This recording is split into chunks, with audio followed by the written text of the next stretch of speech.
প্রধান এবং উপপ্রধান নির্বাচনের জন্য ডিস্ট্রিক্ট পঞ্চায়েত অফিসার স্যার আমাকে অ্যাপয়েন্টমেন্ট দিয়েছেন আজকের সভা পরিচালনা করার জন্য।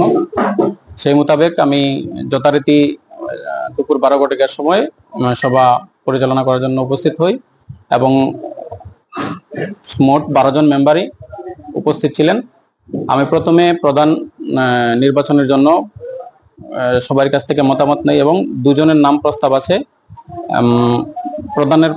প্রধানের জন্য মমতা বেগম এবং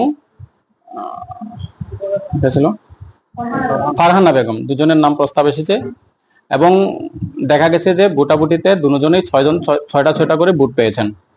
ঠিক একইভাবে আমরা উপপ্রধানের জন্য দুজনের প্রস্তাব পাই। একজনের নাম ছিল আব্দুল বাসিত, তার একজন ছিল শেফালি দাস এবং সেক্ষেত্রেও 6 জন করে ভোট পেয়েছেন দুজন। এরপর আমরা টাইয়ের জন্য টসের প্রসিডিং করি এবং প্রসিডিংটা সবার সম্মুখে আমি পড়ে শোনাই এবং ওনারা স্বাক্ষর করেন এবং সেই মোতাবেক ওনারা হেড এবং টেল চুজ করেন। আমরা সেই মোতাবেক প্রথমে আমি প্রধানের জন্য টস করি এবং প্রধানের টসে মমতা বেগম প্রধান হিসাবে নির্বাচিত হয়েছেন এবং উপপ্রধানের টসে আব্দুল বাসিত উপপ্রধান হিসাবে নির্বাচিত হয়েছেন। দুজনেই সিপিআইএম পার্টি থেকে। শপথ গ্রহণ অনুষ্ঠান এখানে সমাপ্ত হয়েছে।